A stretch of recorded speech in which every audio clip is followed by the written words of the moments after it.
Lecture number 29, chapter 4 का last lecture है। आज ये चैप्टर अपनी अंतिम सांसें लेगा। ठीक है, तो घर पहुंचाना इसको आपकी जिम्मेदारी है। 4-5 क्वेश्चन करने, ज्यादा नहीं, लेकिन इंपॉर्टेंट है। इस तरीके के क्वेश्चंस आपको आपके हाफ ईयरली में देखने को मिल सकते हैं। सर, क्वेश्चन क्या है? एक काम को करने के लिए किसी इंसान को 10 दिन लगते हैं, किसी इंसान को 8 दिन लगते हैं। तो दोनों मिलके वही काम कितने दिन में कंप्लीट कर लेंगे? यूनिटरी मेथड सीखा था आपने बचपन में। अगर एक काम 8 दिन में कंप्लीट होता है तो एक दिन में कितना होगा? 1/8। 10 दिन में कंप्लीट होता है 1/10, मतलब रेसिप्रोकेट करके यूनिटरी मेथड में ले आते थे हम। यही सब करते थे। सेम यहाँ करेंगे। क्वेश्चन पढ़ना एक बार। कुछ बच्चों ने अभी क्या किया होगा इस क्वेश्चन में, वो भी बताता हूँ। क्वेश्चन क्या है? A takes 6 days less than time taken by B. तो हम बी का टाइम कितना ले लेते हैं? x days। कौन ले रहा है? बी ले रहा है। तो ए को कितना लग रहा होगा? x-6 days। ठीक है। टोटल दोनों एक साथ कितने दिन में काम कर लेते हैं? 4 days। कुछ बच्चों ने पता है क्या किया होगा? x + x - 6 = 4। 2x - 6 = 4। 2x = 10। x = 5। ये किया होगा कुछ बच्चों ने। उन्हें लग भी रहा होगा ठीक है। हाँ सर। सर सोचो तो जरा। अगर x 5 है तो यहाँ पे जब x - 6 करोगे तो ये कितना हो जाएगा? क्या ऐसा पॉसिबल है काम बोलने से पहले खत्म हो जाए? नहीं ना, मतलब कुछ तो गड़बड़ की है। जब भी आप किसी इक्वेशन को इक्वेट करते हो तो वो वैल्यूज इक्वल होनी भी चाहिए। यहाँ पे एक काम को x दिन में कंप्लीट किया जा रहा है, एक काम को x - 6 डेज में कंप्लीट किया जा रहा है, वही दोनों मिलके 4 दिन में कंप्लीट कर दे रहे हैं। कहीं इक्वालिटी है? नहीं। आप क्या करोगे? सबसे पहले उसे 1 डे पे लेके आओगे। सर मतलब क्या है? अगर उसे एक काम को करने में x डेज लगते हैं तो एक दिन में कितना कर रहा होगा वो? 1/x। ये कितना कर रहा होगा एक दिन में? 1/x - दोनों मिलके एक दिन में कितना कर रहे होंगे? 1/4। दोनों मिलके एक काम को 4 दिन में अगर कंप्लीट करते हैं तो एक दिन में कितना करते हैं? 1/4। सर अब इसे इक्वेट करेंगे। 1/x + 1/x - 6 = 1/4। सर एक बार दोबारा बोलना। ये लो आपके लिए मैं दोबारा बोल रहा हूँ। क्वेश्चन देखो क्या है। आपने सबसे पहले क्या किया? बी के जो डेज हैं उसे लेट किया x।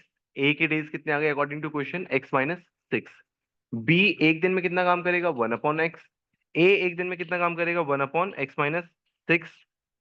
ये ए बी का काम हो गया, ये ए का काम हो गया। दोनों मिलके कितना काम करेंगे? 1/4। अब ए का एक दिन का काम, बी का एक दिन का काम और दोनों का एक दिन का काम इक्वेट कर दिया आपने। ए एक दिन में इतना करता है, बी एक दिन में इतना करता है, दोनों मिलके एक दिन में इतना काम करते हैं। अब इसे आप नॉर्मली सॉल्व कर लोगे, आंसर आ जाएगा आपका। चलो अपने आप ट्राई करो। क्वेश्चन तो सर ने लिख लिया होगा। हाँ सर। ये मैंने आपको इक्वेशन तक दिखा दिया, बाकी आपको अपने आप सॉल्व करना है। ये देखो, इस वाले क्वेश्चन में आंसर क्या आ रहा है आपका? आपने इक्वेशन में एलसीएम लिया, एलसीएम लेने के बाद क्रॉस मल्टीप्लाई कर दिया। आपकी फाइनल इक्वेशन क्या बनी? ये रही। x² - 14x + 24। Middle term split किया। आपका आंसर कितना आ गया? एक्स की वैल्यू 12 भी आ गई और 2 भी आ गई। कोई मुझे बता सकता है 2 मैंने रिजेक्ट क्यों की? नेगेटिव हो जाता अगर। क्योंकि अगर मैं ए के वर्क डन में पुट करूं 2 - 6 - 4, जो कि पॉसिबल नहीं है। तो अगर आपके आंसर दोनों पॉजिटिव भी आ रहे हैं तब भी क्वेश्चन में कोई ना कोई कंडीशन दे रखी होगी जिससे आपको पता चल जाएगा कौन सा आप एक्सेप्ट कर सकते हो और कौन सा आप रिजेक्ट कर सकते हो। ठीक है सर। अगला क्वेश्चन हमें खुद करने के लिए दो। ये लो सेम क्वेश्चन है। कुछ नया तो, कुछ नया पुराना नहीं है। ट्राई करो एक बार। सर सुनो, अगले क्वेश्चन में देखना। जिन बच्चों ने कर लिया अच्छी बात है, जिनसे नहीं हुआ उन्हें समझा रहा हूं मैं। दो पाइप है। अगर एक साथ काम करें तो कितनी देर में टैंक फुल कर देते हैं? 3 1/3 मतलब 40/13 मिनट्स में। मिक्स फ्रैक्शन को आपने नॉर्मल फ्रैक्शन में कन्वर्ट कर लिया। एक अकेला पाइप दूसरे पाइप के कंपैरिजन में 3 मिनट ज्यादा लेता है। तो एक पाइप का टाइम हमने कितना ले लिया? x minutes. दूसरे का कितना हो गया? x + 3। तो एक मिनट में कितना फिल करेगा वो? 1/x। दूसरा पाइप 1/x + 3, दोनों एक साथ कितना करेंगे? 13/40 रेसिप्रोकेट कर दिया। फिर इक्वेशन के according 1/x plus 1/x plus 3 equal to 13/40। LCM लोग सॉल्व करोगे आंसर आ जाएगा। चलो करो जल्दी से। ऊपर कर दो। हाँ वो अपने आप करो चलो। फिर वही तो देखना था। हमारी टीचर बोलते वो प्रिंसिपल फोन नहीं उठा रही, हमें लगा प्रिंसिपल करोड़ों का ये देखो, इस वाली इक्वेशन में जब आप सॉल्व करोगे तो आपको फाइनल आंसर कितना आएगा? 5 मिनट्स एक्सेप्ट कर लोगे, -24/13 रिजेक्ट कर दोगे क्योंकि टाइम नेगेटिव नहीं हो सकता। अगला क्वेश्चन आपको खुद ट्राई करना है, ये लो।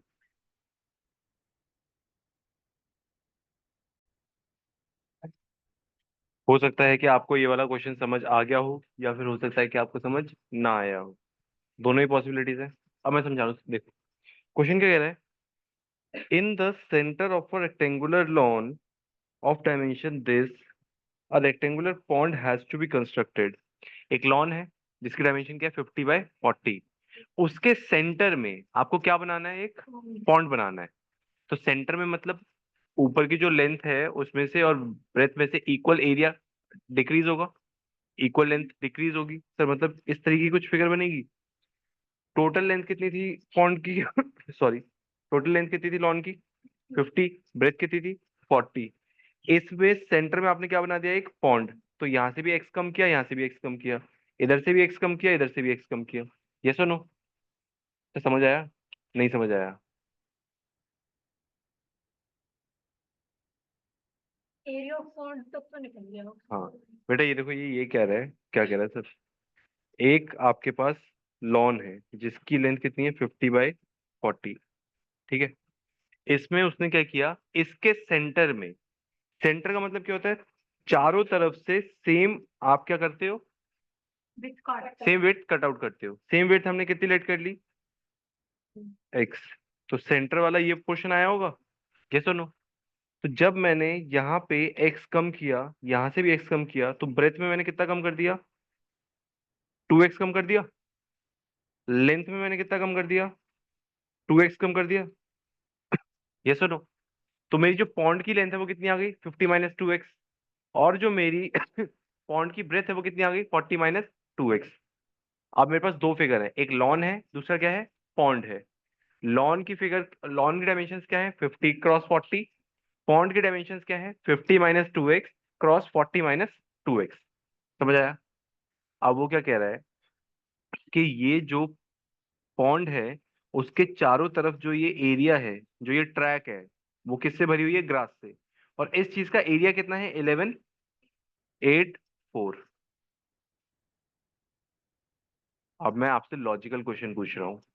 पूरे लॉन की डायमेंशंस आपको दे रखी हैं, उस पे जो ट्रैक बन रहा है उसका एरिया आपको दे रखा है, तो क्या आप पॉन्ड का एरिया निकाल सकते हो? कितना आएगा, 816। सर कैसे? टोटल जो लॉन था उसका एरिया निकाला, 2000, उसमें से ये वाला एरिया माइनस कर दोगे तो ये वाला एरिया आ जाएगा। सर एक बार दोबारा बोलना। टोटल आपका जो लॉन था उसका एरिया कैसे निकालोगे, रेक्टेंगुलर फिगर है ना, लेंथ इनटू ब्रेथ, ये एरिया आ गया। उसमें जो ये वाला पोर्शन है उसका एरिया अगर माइनस कर दो तो बीच वाला जो खाली पोर्शन बचा उसका एरिया आ जाएगा। इसमें से ये माइनस का कितना आ गया, 816, ये आ गया। तो ये क्या है मेरा एरिया ऑफ पॉन्ड। तो एरिया ऑफ पॉन्ड को एरिया ऑफ पॉन्ड वाले फॉर्मूला के इक्वेट कर दूं तो मतलब 40 - 2x मल्टीप्लाई 50 - 2x, यही होता है ना मेरा, length into breadth, equals to 816। अब इसे सॉल्व करूंगा, क्वाड्रेटिक इक्वेशन बनेगी, सॉल्व करूंगा आंसर आ जाएगा। चलो फिर करो जल्दी से। नहीं मतलब 50 - 2x लेंथ हो जाएगी और 40 - 2x ब्रेथ हो जाएगी। ठीक है, क्वेश्चन लिख लिया सबने? कोई अभी भी ऐसा जिसको समझ नहीं आया? चल इधर देखना, एक्स की वैल्यू आपकी एक तो 8 आ रही है, दूसरी 37 आ रही है। 8 को एक्सेप्ट कर लोगे, 37 को रिजेक्ट कर दोगे। सर रिजेक्ट क्यों करेंगे, दोनों पॉजिटिव है। सर सुनना मेरी बात, आपने क्या किया था, ये लॉन था, ये पॉन्ड था, इधर से एक्स कम किया, इधर से एक्स कम किया, टोटल कितना था, ये कितना हो गया 37, ये कितना हो गया 37। क्या पॉसिबल है 50 में से आप 74 माइनस कर सकते हो? सर माइनस कर सकते हैं लेकिन लेंथ नेगेटिव नहीं हो सकती हमारी, इसलिए आपने 37 को क्या कर दिया, रिजेक्ट कर दिया, और 8 को क्या कर लिया, एक्सेप्ट कर लिया। तो पॉन्ड की जो लेंथ है वो कितनी हो जाएगी? हाँ जी। नहीं, रिजेक्शन क्यों किया वो लिख के नहीं आना, सिर्फ रिजेक्ट लिख दो, समझ जाएगा वो। हाँ सर, पॉन्ड की लेंथ कितनी थी, 50 - 2x equals to 50 - 2 × 8 equals to 50 - 16 equals to 34। Same breadth of pond equals to 40 - 2x equals to 40 - 2 × 8 equals to 40 - 16 equals to 24 metre metre. ठीक है, आज की क्लास का लास्ट क्वेश्चन, ये आपको खुद करना है, ये मैं नहीं कराऊंगा आपको। ठीक है।